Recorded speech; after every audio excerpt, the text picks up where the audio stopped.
You ask Tiger to solve. This deals with linear equations with one unknown.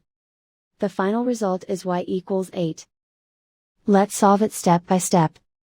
Group all y terms on the left side of the equation. Subtract y from both sides. Group like terms. Simplify the arithmetic. Group like terms. Simplify the arithmetic. Group all constants on the right side of the equation. Add 3 to both sides. Simplify the arithmetic.